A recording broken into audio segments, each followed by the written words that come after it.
Olá, sejam bem-vindos ao Potencial Cast. Meu nome é Carla Amaral, sou host desse programa e hoje eu tenho a honra de receber aqui um querido amigo, Dr. Fernando Zampieri. Seja bem-vindo, Fê. Obrigado, Carla. Obrigado pelo convite. O Fernando, ele é médico, cardiologista, ele é nutrólogo, entre outras coisas. Hoje a gente vai falar um pouquinho de emagrecimento, performance, mas antes eu quero te agradecer, Fernando, porque você veio no meu programa, eu quero que você se sinta à vontade. A gente vai ter um bate-papo bem descontraído, falar sobre coisas que a gente fala cotidianamente, mas de uma forma mais leve para que as pessoas possam entender. E eu vou pedir para que você se apresente, fale um pouquinho de você, como chegou até aqui, por que nutrologia e por que virou o Fernando Zampieri tão importante aqui na região do Grande ABC. Primeiramente, obrigado pelo convite, a oportunidade de estar mostrando nosso trabalho, né? Eu e a Carla já somos amigos há algum tempo.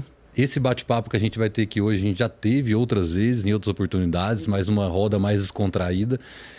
E eu sou médico, minha formação primeira formação minha é em cardiologia. E eu caí na área de emagrecimento meio que de paraquedas. Na época eu me formei em cardiologia e logo em seguida comecei a ter uma demanda muito crescente de obesidade no consultório. E aí uma coisa puxa a outra também, uma né? coisa puxa a outra. Puxa a cardiologia Acaba que quando a gente trata do metabolismo em si, a gente acaba tratando do coração. Então, quando a gente observou que tinha um número muito alto de obesos no mundo, e a obesidade é uma pandemia silenciosa, mas depois eu me especializei em nutrologia e medicina esportiva. Então, eu tenho essas três especialidades. Ah, entendi. Uma coisa complementa a outra. Quando a gente fala de metabolismo, a gente fala da dieta, que a maior parte da nutrologia é falando sobre alimentos. E na medicina esportiva, é um potente aliado para a gente emagrecer. E quando eu fui estudando essas três especialidades, acabou que a minha referência de trabalho na prática clínica, hoje em dia, é metabolismo e emagrecimento. Então, uma especialização contribuiu para a outra para a gente ter essa prática clínica no consultório. E que, graças a Deus, tem tido um resultado muito grande. Quando a gente conversa uma especialidade com a outra, de maneira integrativa, a gente consegue ter um resultado maior para o paciente. Então, graças a Deus, a gente sai lá de Minas Gerais, né? Como você sabe, sou mineiro. Desembarquei aqui no ABC para trabalhar com UTI cardiológica na época. Trabalhava com UTI coronariana, que era só pós-infarto, pós-arritmia, que não tinha nada a ver com emagrecimento. Quando eu fui praticar o ambulatório da cardiologia, que muitas vezes a gente se deparava, falava, como é que a gente vai emagrecer esse paciente? Esse paciente ele tem pressão alta, ele é um paciente que tem o risco metabólico alto, síndrome metabólica, tem o risco cardiovascular alto. Como que a gente vai emagrecer ele? E a cardiologia, ela estava no seu contexto quando você decidiu na medicina uma especialização. Você queria ser cardiologista, era isso? Sim, eu sempre quis ser cardiologista, porque é uma área que abrange todas as áreas da medicina, né? Tem cardiologista no centro cirúrgico, tem cardiologista no pronto-socorro, tem cardiologista no ambulatório. E eu acho que eu percebi logo cedo que minha especialidade não poderia ser cirúrgica. Eu não tenho o dom da cirurgia, sou meio atrapalhado ali com as mãos e gostava sempre de estudar. A cardiologia, querendo ou não, é uma área que é bastante estudo. Então, é muito livro e pouca habilidade com a mão. Então, é a especialidade que eu sempre quis fazer. Mas confesso que no começo, quando eu formei em medicina, eu tive dúvidas. E ainda assim, eu ainda tentei fazer algumas áreas cirúrgicas, como ortopedia, pesado, né, cirurgia geral, é bem pesado. E eu lembro quando a gente se conheceu, você estava... Era um começo da pandemia e você teve um cargo de bastante destaque aqui em São Caetano do Sul, na região do Grande ABC, na pandemia. Fala um pouquinho como foi esse momento para você, Fê, que acho que é ali que você começou realmente a criar uma evidência, né, de quem era o Fernando Zampieri. Ali naquela ocasião da pandemia, eu estava inserido num contexto bem interessante, um contexto pessoal, espiritual bem grande, cara. Eu tinha acabado de me converter, eu era ateu, tinha acabado de me converter como cristão e logo em seguida veio a resposta da pandemia. A pandemia para mim foi um crescimento espiritual gigante, porque era um momento de incerteza muito grande, a gente não sabia que doença que era aquela, a gente não tinha preparo para cuidar daquilo E eu recebi o convite, primeiramente, um convite para trabalhar na UTI aqui em São Caetano do Sul. Como foi o menor índice de mortalidade, logo em seguida, o menor índice de mortalidade do Brasil foi São Caetano do Sul, logo no começo da pandemia. E aí, depois disso, veio se desdobrando vários convites para trabalhar em diversas UTIs. Como eu já estava inserido naquilo, eu abracei a causa e fui para cima. No final da pandemia, eu estava coordenando 300 leitos de UTIs. Lembro que era coisa foi maluca. Bem pesado para você, né? E por que eu acho que foi um crescimento espiritual muito grande? Porque a gente estava diante de uma pandemia incerta, os médicos estavam cada vez mais com medo e as equipes estavam cada vez mais com medo. E era uma UTI aberta uma atrás da outra. Se eu colocar o Fernando hoje em dia para fazer tudo aquilo, talvez eu não faria isso. Nem sabe, né? Por onde começou, nem não sabe sei por onde começou. Então, feito. assim, não foi eu que fiz, foi Deus. Era essa que eu senti naquela ocasião. E logo depois aí você ganhou um destaque, saiu em mídia, né? Eu lembro que você foi bem reconhecido por isso, pelo teu trabalho. Parabéns, inclusive. E como que foi depois você se posicionar? Porque eu lembro que você estava já com uma clínica, né? E aí você se posicionou e começou a ir para a área de emagrecimento, para a área de performance. E quando você poderia ficar ali na parte totalmente, né, voltada para como foi na pandemia, né? Você redirecionou tua vida, né? Eu tive uma oportunidade muito grande no Covid de atingir um cargo hospitalar que talvez um médico não consiga na vida inteira dele. Eu tinha 30 anos de idade e já era coordenador de diversos hospitais, diversas UTIs. E naquele momento, eu senti que meu papel como médico intensivista, como médico cardiologista intensivista, já tinha chegado ao fim. Eu já tinha ficado 2, 3 anos trabalhando com UTI e o meu sonho mesmo era sempre trabalhar com esporte, com a parte mais esportiva da medicina. E eu lembro que eu resolvi sair desse cargo do dia para a noite. Eu falei, não quero mais trabalhar com isso.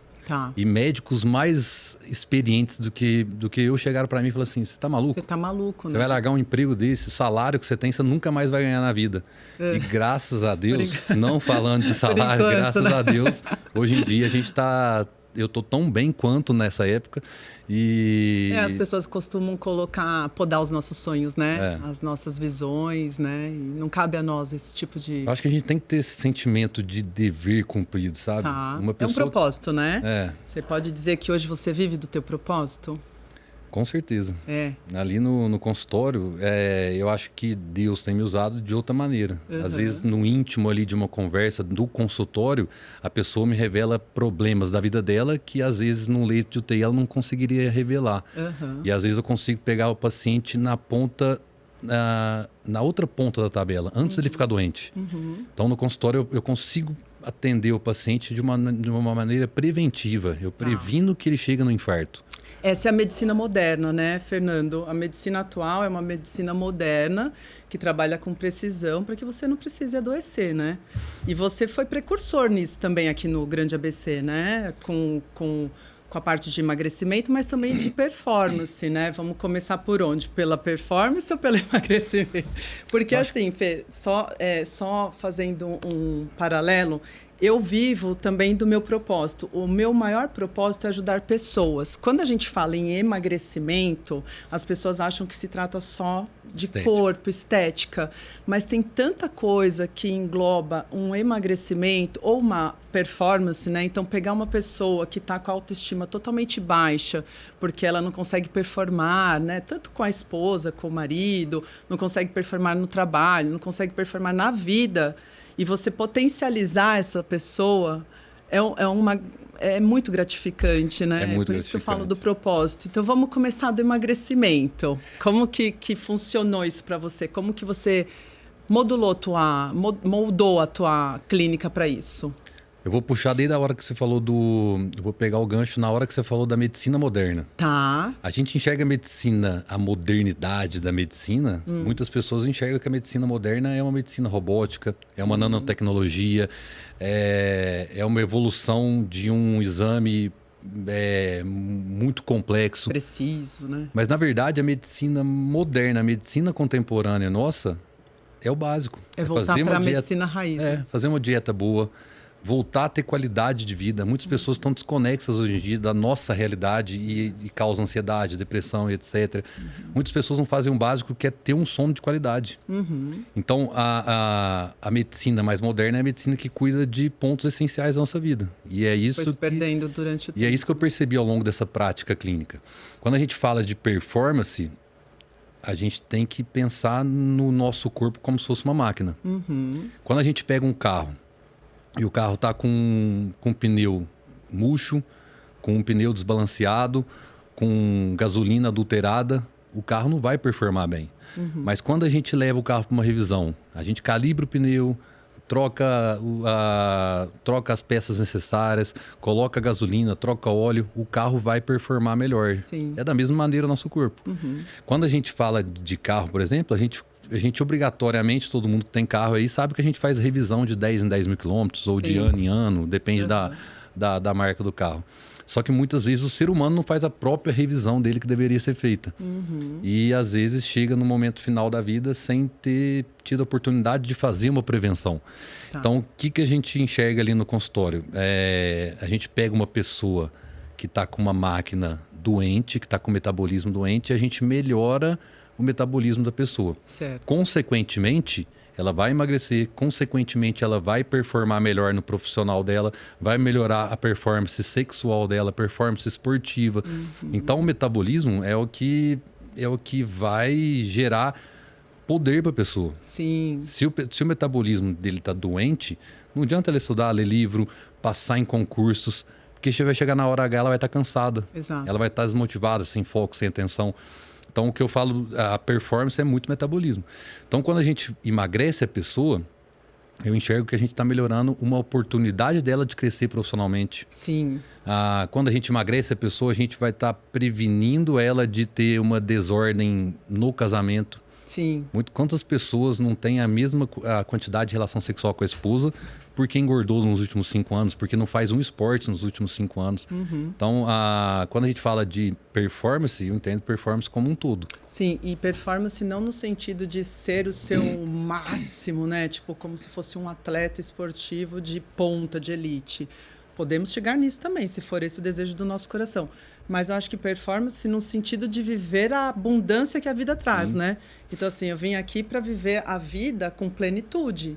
E se eu não tenho o básico, não tem como ter plenitude. E o básico vem da nutrição, né, Fernando? Você como nutrólogo, como que você aborda essa questão na clínica? Eu enxergo assim, eu vou pegar um exemplo de um paciente profissional e trazer para a nossa realidade, do paciente amador, do esportista amador, por exemplo.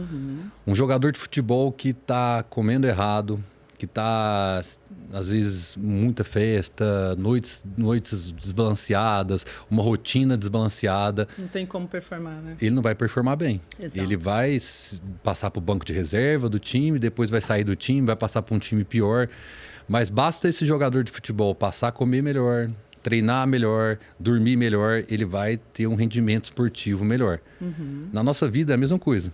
Se a gente almeja chegar em grandes cargos, se a gente almeja chegar em grandes oportunidades profissionais, a gente tem que cuidar primeiro da parte interna. Exato. Uma pessoa com hipotireoidismo, por exemplo, pegando um exemplo aleatório, uma pessoa com hipotireoidismo é uma pessoa que tem cansaço, que tem indisposição, que acorda fadigada, que não tem um bom foco e atenção.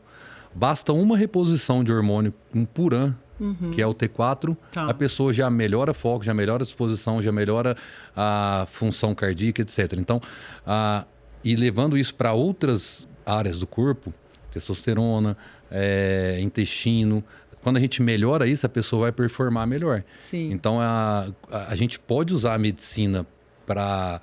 A gente pode fazer um hack, a gente chama de ser o hacker do nosso metabolismo. Quando a gente quando a gente acessa o nosso metabolismo e aperta os parafusos que devem ser apertados, a gente consegue performar melhor. Tá. E eu acho que o futuro, não só da medicina, eu acho que o futuro de grandes cargos e grandes instituições é deixar os funcionários todos regulados também. Tanto que agora eles adotaram, né, nas grandes instituições a saúde mental, né? É obrigatório ter nas grandes instituições saúde mental, né? Saúde mental e algumas empresas grandes estão fazendo teste genético antes de admitir Maravilhoso. Determinado funcionário. Será que esse paciente ele tem tendência genética a ter vício e compulsão? Será que esse paciente tem tendência genética a ser indisciplinado?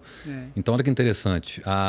O mundo capitalista está usando a medicina para potencializar os ganhos da empresa. Sim, e mesmo porque, né, falando em genética, né, o teste genético você ainda não tem na clínica, né? Você me falou em off aqui que você está pretendendo colocar. A gente está colocando, E hoje já se sabe que com a epigenética você consegue mudar vários estados, né, do teu organismo. Então, você faz um mapeamento genético do teu sistema e consegue modular, né? Então, se eu tenho lá um polimorfismo, de repente, para Alzheimer, eu sei que, por exemplo, com o treinamento eu consigo melhorar, com a alimentação adequada eu consigo melhorar. Como é essa abordagem na sua clínica? Eu acho que a epigenética é muito importante. A medicina está criando um olhar mais amplo para a epigenética Isso é fantástico, atualmente. né? É muito legal, porque a formação do cérebro não acontece depois que a criança nasce.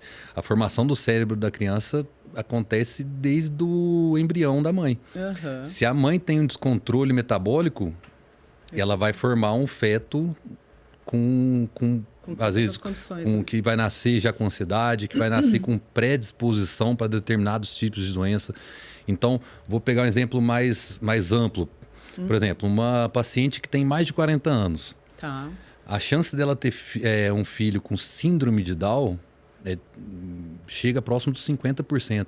42, 43 anos, chega próximo dos 50%.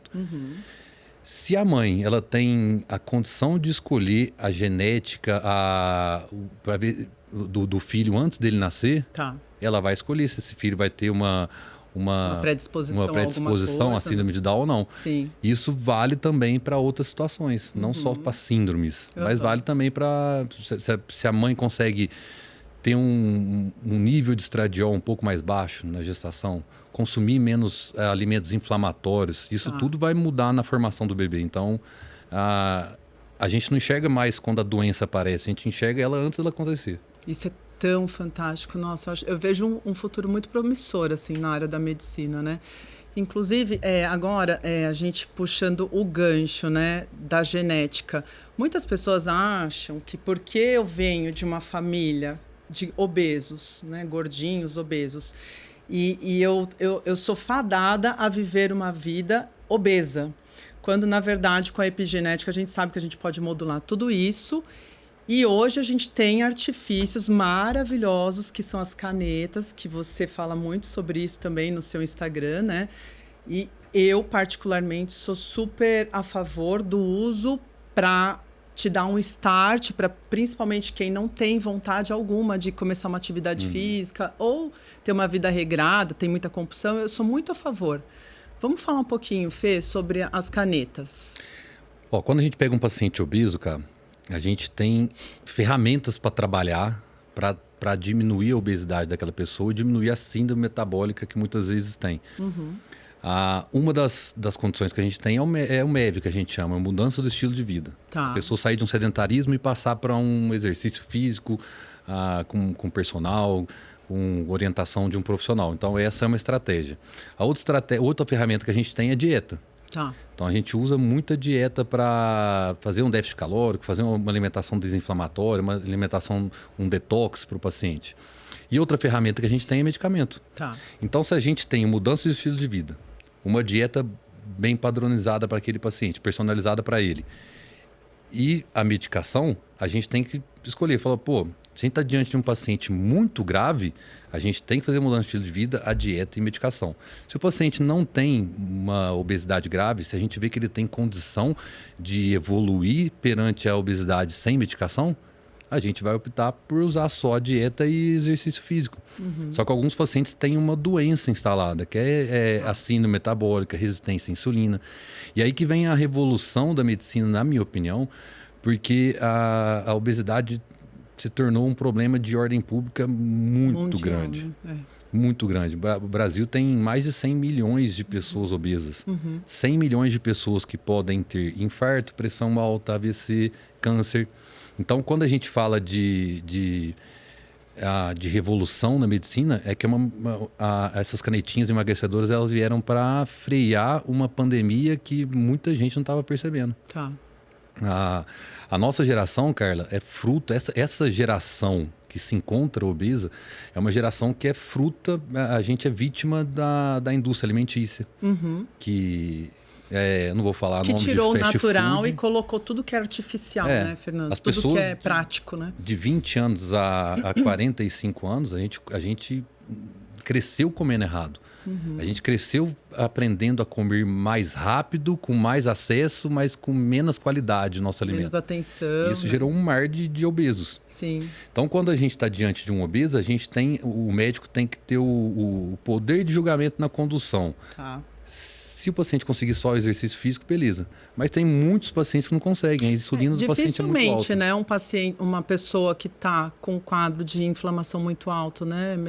Uma síndrome metabólica muito alta, ela dificilmente consegue estar direto numa atividade física, ou ela consegue reduzir a compulsão alimentar, né? Então, por isso que eu sou muito fã, assim, desses artifícios, principalmente no começo, assim, sabe? E sabe o que é interessante? Quando a gente... Por exemplo, vamos falar de uma desordem clássica num esportista. O paciente ele teve uma entorse no tornozelo.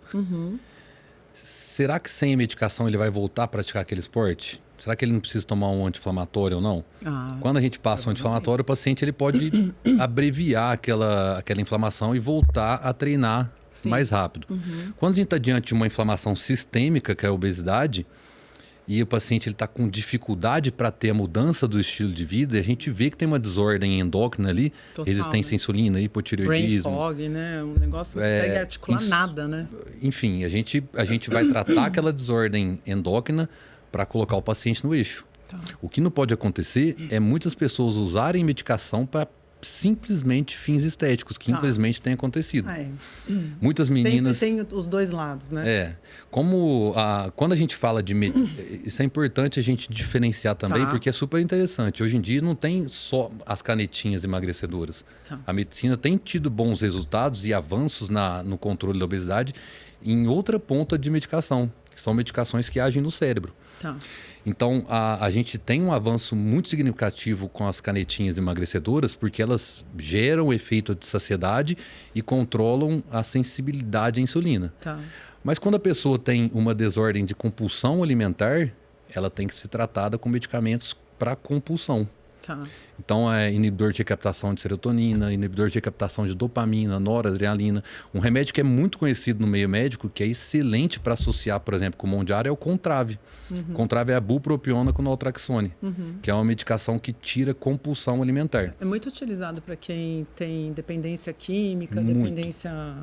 Porque é compulsivo. Cigarro. Todo tipo de compulsão a gente trata mais ou menos com os mesmos princípios. Por exemplo, cleptomania. É compulsão em roubar. Cigarro, compulsão no ato de fumar ali. Comer doce, compulsão por ato de comer doce. Quando a gente trata a compulsão, é tudo o mesmo mecanismo. A gente inibe a recaptação, por exemplo, de serotonina ou dopamina, com uma bupropiona, por exemplo, e o paciente ele passa a comer menos pequenas porções hipercalóricas. Mais rápido, né? Por que é o interessante da coisa? A gente entender que a pessoa não engorda só porque come muito. A pessoa engorda, às vezes, porque come pequenas porções hipercalóricas. Então, o Mondiaro, o Ozempic, Saxenda, ele previne que a pessoa come grandes volumes. Então, às vezes, come um prato, 2, 3, repete, vai numa comida japonesa, come pra caramba, dá prejuízo pro dono do restaurante. Essa pessoa é uma pessoa que come grandes volumes. Então, para essa, se encaixa bem o Mondiaro. Mas para aquela pessoa que só vive beliscando, que não come muitos volumes, que come um bombom, às vezes quando está nervosa come um pedacinho de bolo, ou quando de madrugada assalta a geladeira, para essa pessoa a gente tem que usar mecanismos no cérebro, que são esses inibidores de recaptação de dopamina e serotonina. Só fazendo um adendo aqui, como psicanalista eu sou obrigada a posicionar também que é importante que tenha acompanhamento de um psicanalista, um terapeuta cognitivo comportamental nesse sentido. É bem importante que ele entre porque uma ferramenta. Um problema comportamental também, né? Então, talvez você vá sentir pouco desejo, né, quando está medicado, mas é importante que você trabalhe também os seus comportamentos. Sim. Porque a gente, às vezes, come emoções, né? Então, as emoções precisam ser Nem todo tipo de compulsão, né? É tratado com medicamento. A gente pode lançar mão de uma terapia, de uma análise, psicanálise. Então, quando a gente está diante de problemas psicológicos, a gente tem também outras áreas de atuação, não só medicamento, né? E também, Fernando, é uma questão, porque quando eu estou com resistência insulínica, eu não tendo a ter comportamentos repetitivos, ter mais compulsão alimentar? Quanto maior a insulina, maior a fome do paciente.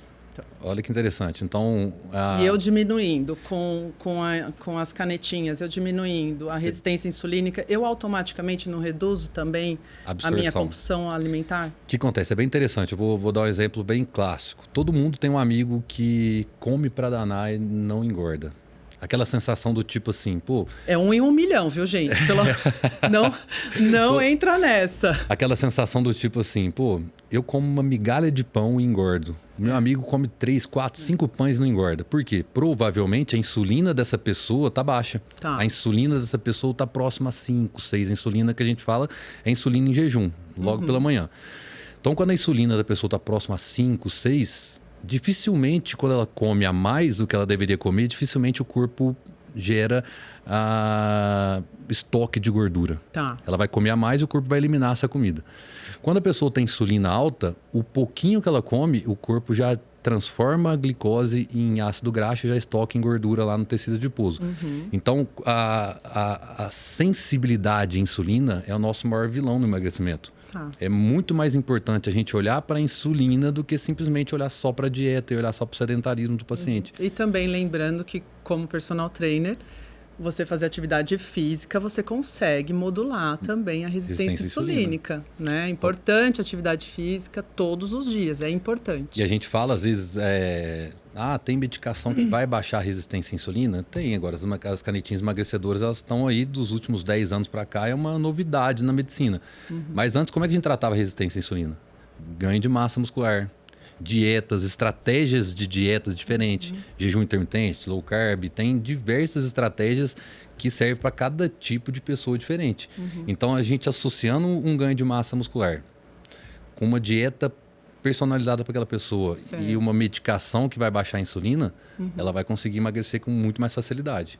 Antes de entrar na performance, eu queria te perguntar, porque as canetas, elas tendem a diminuir os movimentos peristálticos do intestino, é isso? Ou ela tende... Porque dá uma travadinha no intestino, né? O que acontece? O que acontece é o seguinte, o intestino, ele tem a musculatura lisa dele, que é uma musculatura involuntária. Sim.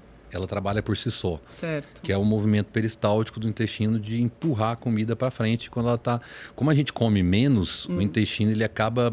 Ficando mais preguiçoso. Os enterócitos, que são as células do intestino, ela acaba tendo diminuição do glicogênio intramuscular da musculatura lisa e fica mais devagar, ele fica disfuncional e acaba perdendo um pouco essa motilidade. Certo. Algumas estratégias que a gente faz no corpo, a gente consegue ajudar essa peristalse intestinal a voltar a funcionar. Isso acontecia muito com o Ozempic. Agora com o Mounjaro está acontecendo menos.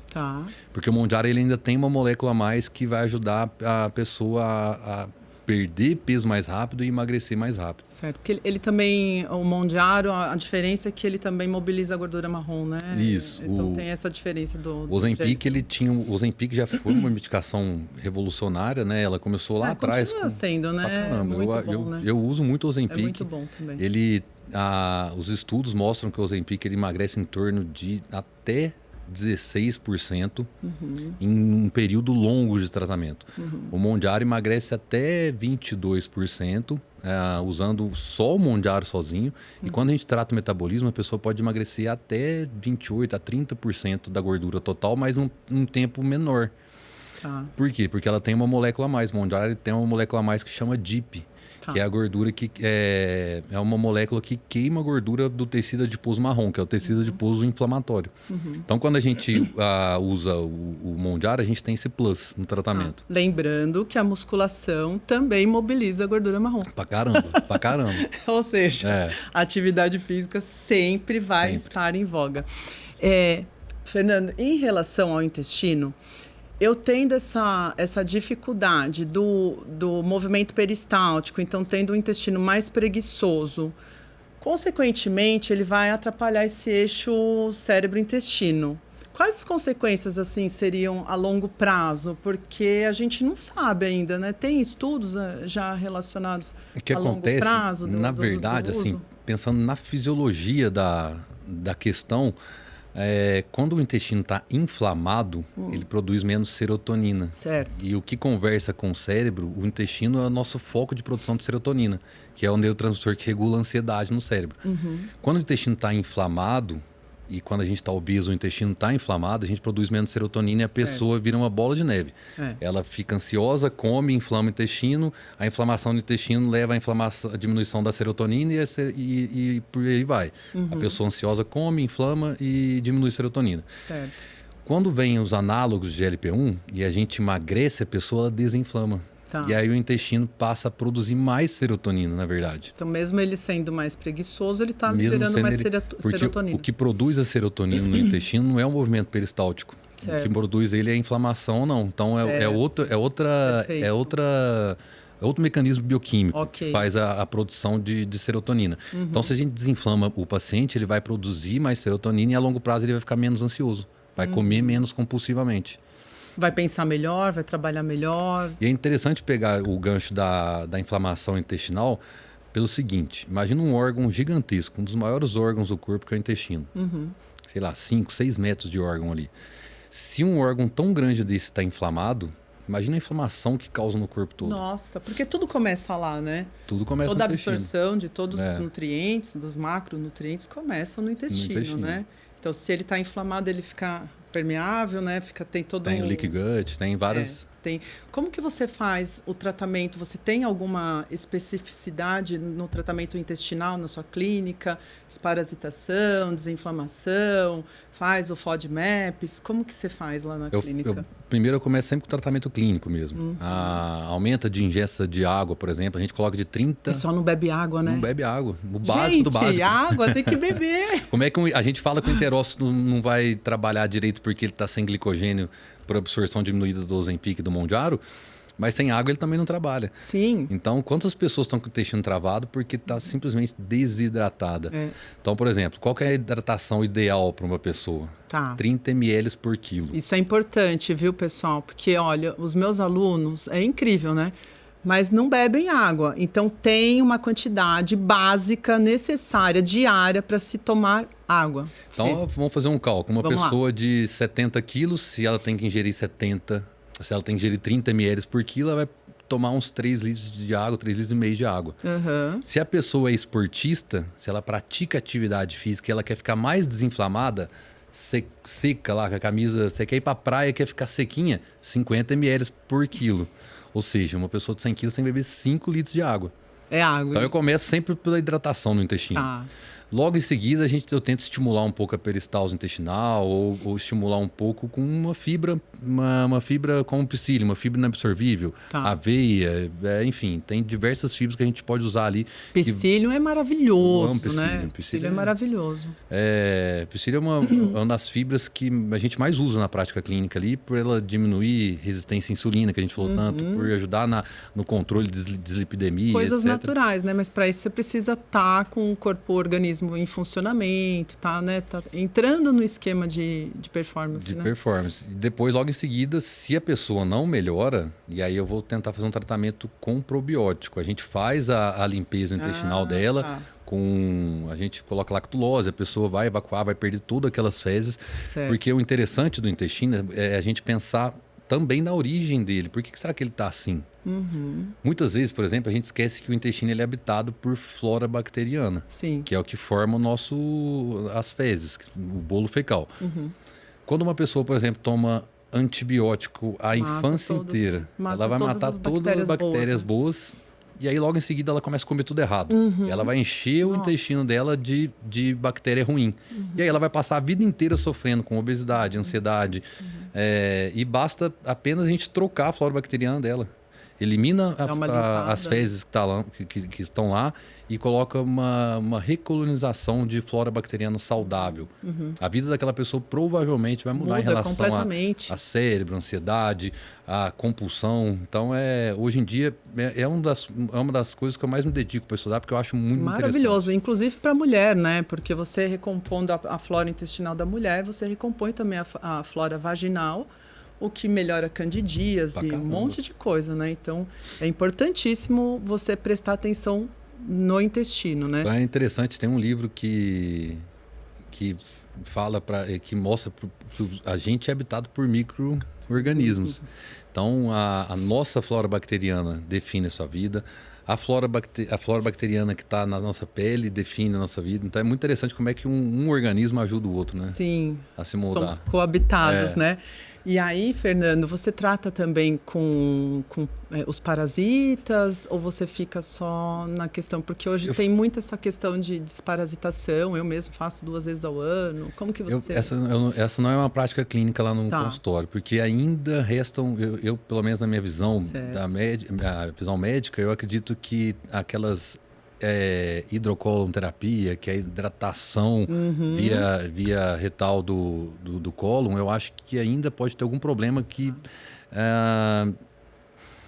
perfuração intestinal, ainda que eu acho que o risco não compensa, pelo menos na minha prática clínica, mas tem muito médico que faz isso e os relatos deles, os últimos estudos também têm sido Medicina positivos. oriental usa muito, né? A muito, medicina oriental usa muito a prática de limpeza, né, do intestino, limpeza do organismo, limpeza é uma coisa surreal.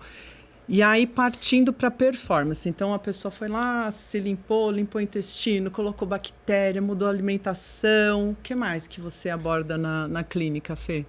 E aí, quando eu falo de performance, é um foco, é um tema que está muito em alta hoje em dia. Cara. Tá.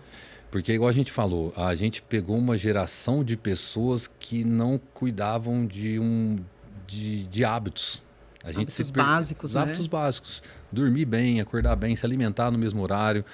E a falta de rotina do nosso mundo contemporâneo acaba levando a desordens hormonais, por exemplo. Uma pessoa que não faz um ciclo circadiano bem feito, ela vai produzir menos testosterona e vai ter menos vitalidade no trabalho dela, por exemplo. Sim. Então, nem tudo é reposição hormonal. Tá. Quando a gente organiza o sono de uma pessoa... A rotina, né? A rotina, principalmente. Quando os hábitos passam a ser bons hábitos, ela vai produzir testosterona, ela vai produzir a quantidade certa de neurotransmissores. Certo. Então, quando a gente fala de performance, antes de falar de hormônio, a gente então tem que falar os hormônios naturais, né? De hábitos. De hábitos, né? A não ser que a pessoa, por exemplo, uma pessoa que tem menopausa, ela não vai produzir mais hormônios. Aí a gente... Ela tem uma queda hormonal, né? Por conta de uma falência de um órgão dela, que é o ovário, por exemplo, na mulher. Então, a gente pode lançar mão de uma reposição hormonal de cara. Tá. A gente já diagnosticou, ela tem menopausa, não vai produzir mais. Diferente de uma pessoa de 30 anos que chega destruída. Exatamente. Uma pessoa... Não dorme, não... Vou dar um exemplo de uma prática clínica bem comum no consultório. Mulher, 34 anos, 2 filhos... O último filho, há 2 anos atrás, está completamente sem libido, tá engordando com facilidade, está perdendo foco, atenção, memória, não tem mais aquela vitalidade no trabalho. E é uma fase que devia estar performando muito, né? É uma fase que devia estar performando muito. Mas o que aconteceu com essa pessoa com 34 anos, que é mãe de 2 filhos? Por que ela está assim? Quando ela teve, durante a gestação, a gente tem um rearranjo hormonal. Certo. E esse rearranjo hormonal para gerar o filho, normalmente se organizaria logo após a gestação. Só que no mundo contemporâneo, as mães têm o filho e logo em seguida elas têm os 6 meses ali, que acabam não sendo 6 meses de maternidade, que ela tem conta para pagar, tem trabalho, tem os trabalhos em casa, tem que cuidar da família. Não e muitas dorme. vezes ela teve esse rearranjo hormonal para gerar o feto. Logo em seguida ela não voltou, logo em seguida da gestação ela não teve um sono de qualidade e ela não startou de novo o ciclo circadiano dela. Certo. 2 anos pós-gestação, ela se vê numa situação sem bateria total. Ela não consegue mais ter relação com o marido, está prestes a ser demitida do emprego. E aí médico nenhum chega para ela e fala, pô, peraí, esses 6 meses de licença maternidade sua não restaurou o seu ciclo circadiano. Vamos corrigir isso. Então, quando a gente pega uma paciente nesse estágio, se a gente faz uma reposição responsável de hormônio para ela, a gente vai mudar a rota da qualidade de vida dela. E nesse caso seria a reposição com testosterona? Depende de cada caso. Depende do que ela precisa. Quando a gente fala uma progesterona? Eu enxergo na minha prática clínica, eu enxergo que a pessoa, a mulher, ela deveria ter níveis de testosterona total em torno de 40 a 60. Podendo chegar até 100 de nanodecilitro por miligrama por decilitro. Tá. Não precisa exagerar, viu, mulherada? Não precisa virar hominho. Até 100 de testosterona total, a mulher dificilmente vai ter efeito colateral. Tá. Então a gente tem que fazer uma reposição responsável, que a gente fala, até esse limite. Certo. Quando a gente repõe, qual que é a melhor maneira de repor hormônio para a mulher? Parece que não, mas a maneira mais segura para ela é o próprio implante hormonal. Tá. Porque o implante hormonal é um chip que já tem calculada ali a quantidade exata de liberação de testosterona diária. Tá. E ele dura só 6 meses. Quando a gente pega uma pessoa que está ali com 33, 34 anos, que ainda não fez menopausa, ela ainda pode produzir a testosterona dela, só que ela se encontra numa encruzilhada da vida dela que possivelmente a testosterona vai tirar ela daquele buraco. Certo. Então a gente faz um implante hormonal para ela, sabendo que a taxa de liberação dessa testosterona vai ser de 0,3 a 0,8 diária. Ou seja, a gente não vai estar passando daquele 100 de testosterona, do limite. Quando a gente faz uma reposição em gel, pode ser que esse gel a gente coloque em xeque. Será que a farmácia de manipulação manipulou corretamente? Isso é complicado. Será que a paciente vai lembrar de passar todo dia? Será que ela não vai suar, transpirar ao longo do dia e não vai ter absorção? Tá. Então, quando a gente coloca o implante hormonal, na minha prática, eu entendo que é mais seguro para a gente ter um resultado melhor. Passaram-se 6 meses. Será que essa paciente vai ter que continuar repondo testosterona? Não, porque ela não fez menopausa ainda. Se ela já encaixou os hábitos dela, se ela já está saiu do sedentarismo, está dormindo bem, comendo bem, ganhou massa muscular, principalmente baixou resistência à insulina, talvez ela já consiga produzir a testosterona dela até os 50 anos. De forma natural. O que não pode acontecer é o médico ficar colocando o implante na pessoa sem dar essas orientações para ela. Tá. O que não pode acontecer é a paciente querer usar testosterona injetável porque o amigo dela resolveu usar, por exemplo. Então, e nesse caso, a testosterona injetável não seria bioidêntica, seria sintética. Toda a testosterona que a gente encontra, mas a maior parte da testosterona que a gente encontra de maneira injetável intramuscular, ela é sintética. Porque ela é acoplada a um ester de testosterona. Diferente da testosterona que você está sugerindo, que é o implante, ele é bioidêntico. O implante é bioidêntico. É diferente, tá, pessoal? E qual que é o macete em relação à reposição de testosterona na mulher? Quando a gente faz intramuscular, a testosterona ela faz um pico. Ela sai de um nível baixo e repentinamente ela faz um pico para níveis altos. São casos extremos que precisam mesmo, né, Fernando? Nesse tipo de reposição, quando a gente faz intramuscular, ela faz um pico de testosterona, é onde a mulher ganha massa muscular. Tá. Então, a corda vocal é um fio de músculo. Se a gente faz uma injeção na mulher, ela pode hipertrofiar bumbum, perna, pode hipertrofiar bíceps e ficar gostosona? Pode, mas ela pode hipertrofiar músculos que às vezes ela não quer hipertrofiar. A corda vocal é um fiozinho de músculo. E não tem volta, né? Então, por isso que eu prefiro não usar a reposição de testosterona intramuscular, para não fazer um aumento súbito. Quando a gente faz um implante, ele não vai fazer um aumento súbito, ele vai fazer um aumento são microdoses, gradativo, até atingir um platô. Depois que ele atinge o platô, ele fica estável por 6 meses, ou seja, não vai fazer uma ascensão repentina. Tá. O implante hormonal não é feito para ganhar massa muscular de maneira anabólica. Tá. Ele é feito para atingir um Pode platô ter até um mínimo aumento, né? Mas vai é aumentar. bem natural, né? É um aumento bem natural que a mulher... Se o médico que estiver colocando o implante for responsável, dificilmente a testosterona vai passar de 60, 80, a testosterona total dela. Tá. Mesmo porque, sendo bioidêntica, ela não vai ter efeitos colaterais que a sintética causa, né? Não, eu acho que o principal efeito colateral da testosterona para a mulher, principalmente esses que não tem em volta, que é a hipertrofia da corda vocal, aumento de clítoris, no uso da testosterona que a gente vê com mais frequência. Mas tem outros problemas que qualquer testosterona, tanto bioidêntica quanto a sintética, vão causar. Tá. Que- E ela vai ter uma interferência na reprodução, na parte de reprodução feminina?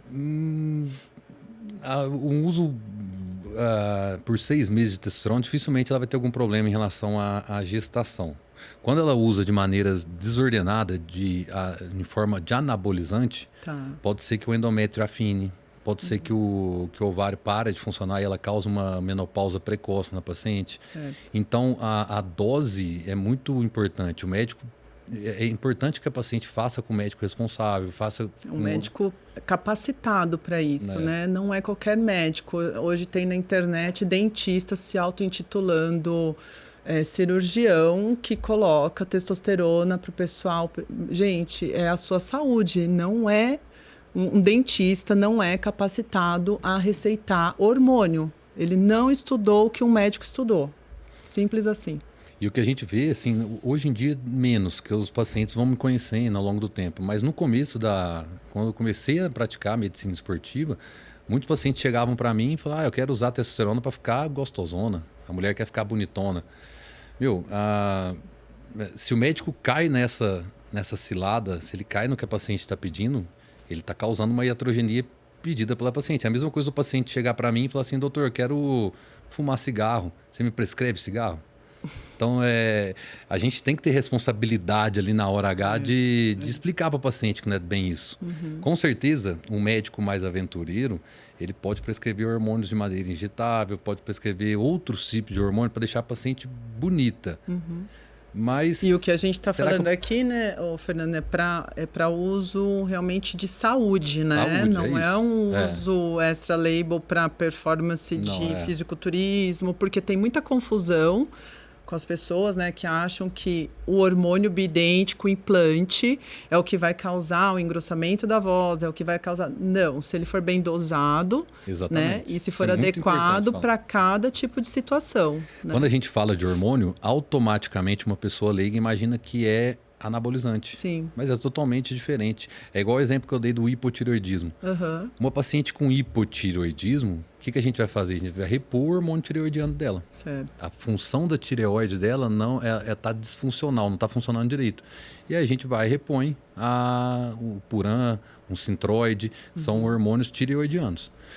Quando o ovário da pessoa, da mulher, não está produzindo testosterona de maneira adequada e ela esteja disfuncional e ela esteja num contexto clínico que justifica a reposição de testosterona, o médico pode repor testosterona, que é totalmente diferente de anabolizante. Isso, é muito importante.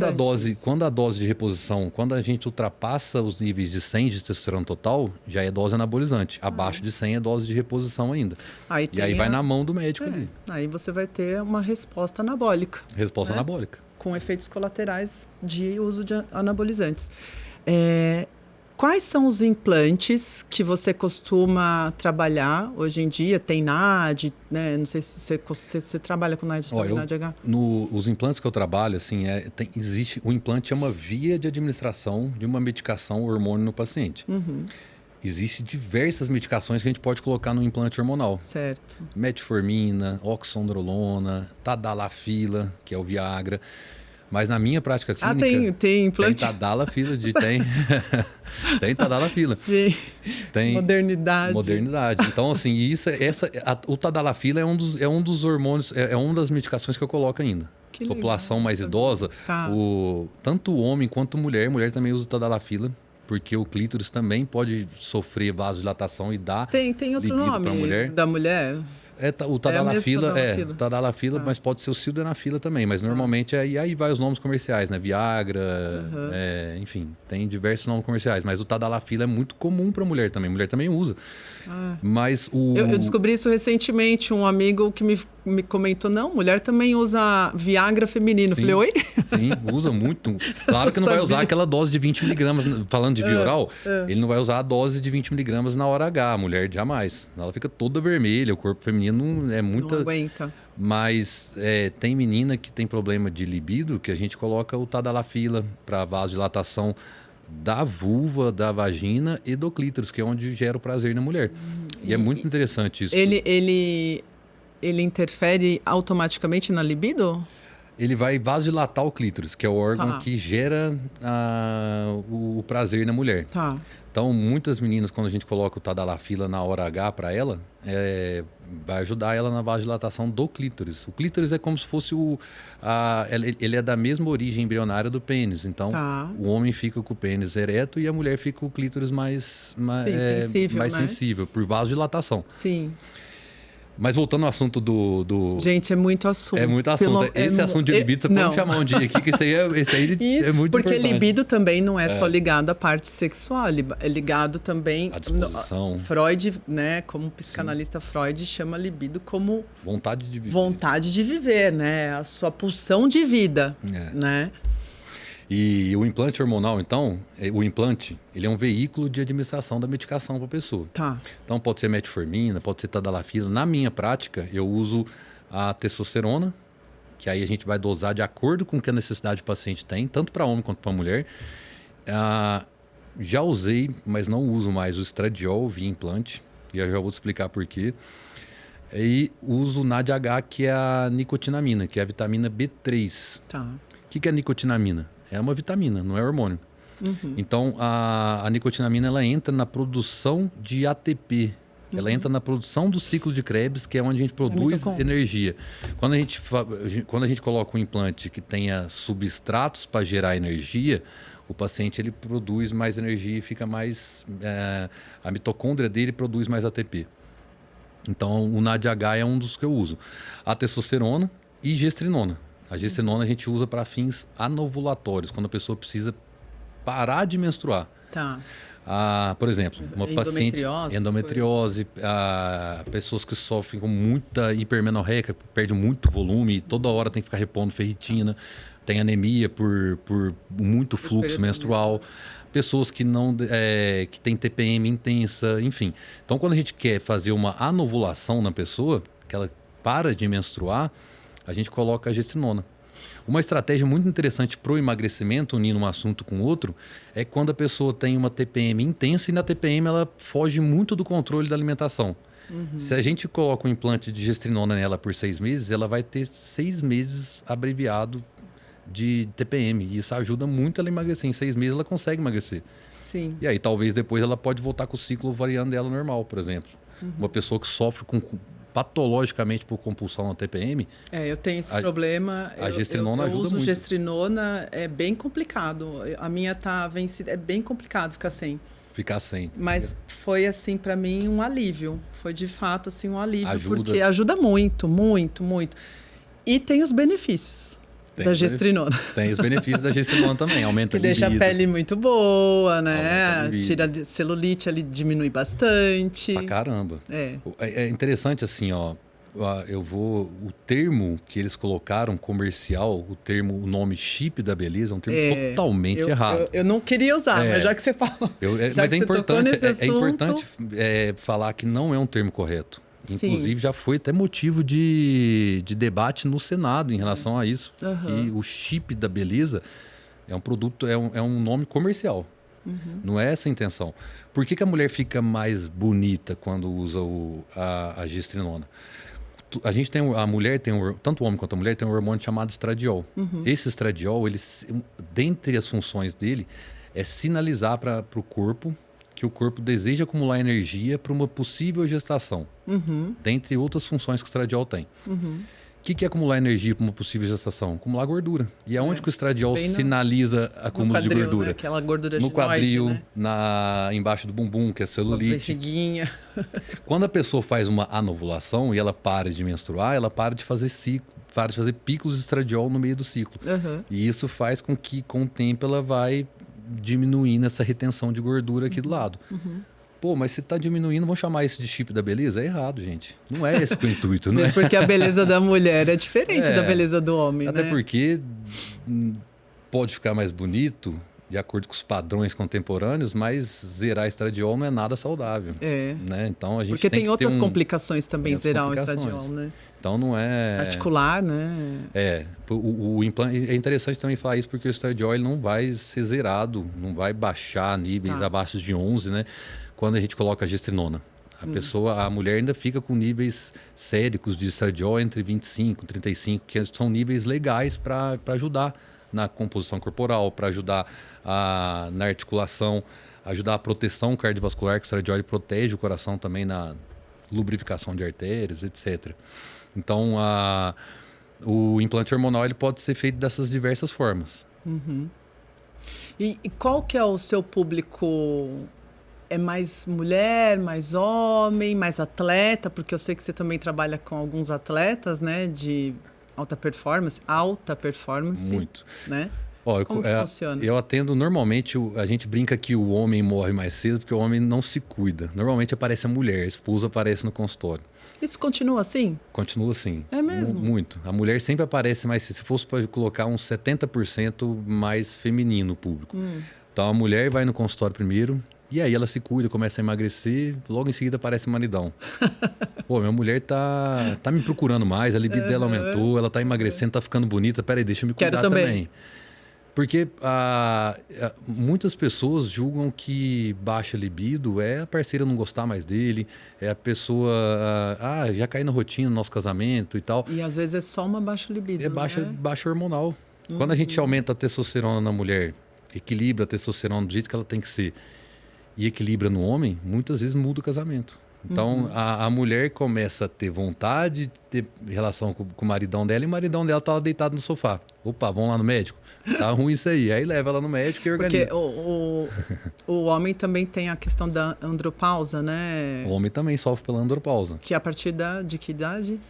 Normalmente a andropausa pode começar com 40 anos. Mas... Outra questão também, Fê, é a questão da depressão, né? A gente estava conversando aqui antes de começar o podcast. Às vezes as pessoas acham que estão em quadro de depressão e está só com queda de testosterona, queda hormonal, né? Queda hormonal. Tanto para homem quanto para mulher. dos sintomas, por exemplo, eu sempre coloco o exemplo da tireoide para ficar bem claro. Ninguém julga a reposição de hormônio tireoidiano. Engraçado isso, Ninguém né? julga. Porque não fica mais bonito, não fica... Enfim. Que ninguém vê, né, como funciona. Um dos sintomas de hipotireoidismo é a depressão. Então. E olha que interessante. Aí quando a gente olha para uma pessoa com baixa testosterona com depressão, a gente já vai sair tacando inibidor de captação de serotonina, estalopram, sertralina para a pessoa? Não, peraí. Será que ela tem uma B12 boa? Será que ela tem uma testosterona boa? Isso é cuidar do metabolismo antes de cuidar apenas de neurotransmissores. Por que eu falo isso? Eu falo isso com total propriedade porque quando eu tinha 27 anos, antes dessa história toda da pandemia, com 27 anos, eu tive um burnout muito severo. E procurei ajuda psiquiatra na época. Dava muito plantão noturno, noites e noites sem dormir, 0 ciclo circadiano. Meu Deus. Isso é muito comum para médico, muito comum. Né? A minha mentalidade, eu cheguei a pesar 150 quilos. Nossa. E tava libido zero, disposição zero para viver, não tinha energia para trabalhar e fui procurar o mais normal, para você ver, eu já era médico e o que eu fui procurar? Um psiquiatra. Cheguei no psiquiatra, comecei a tomar uma série de medicações para a cabeça. Foi quando eu já estava no 2º ano já da medicina esportiva, da especialização, e resolvi dosar meus hormônios. Quando eu vi, minha testosterona estava 150 a testosterona total. Nossa. Que normalmente para um homem tem que estar de 700 a 800, estava 150. A minha B12 estava 120. Bem depressivo, coitado. E aí eu falei, vou me tratar. Conversei com um colega médico meu, fiz reposição hormonal e a minha vida de lá para cá é outra. Então o que eu falo para o paciente no consultório foi uma situação que eu mesmo vivi. Falta de rotina, porque eu dava muito plantão noturno.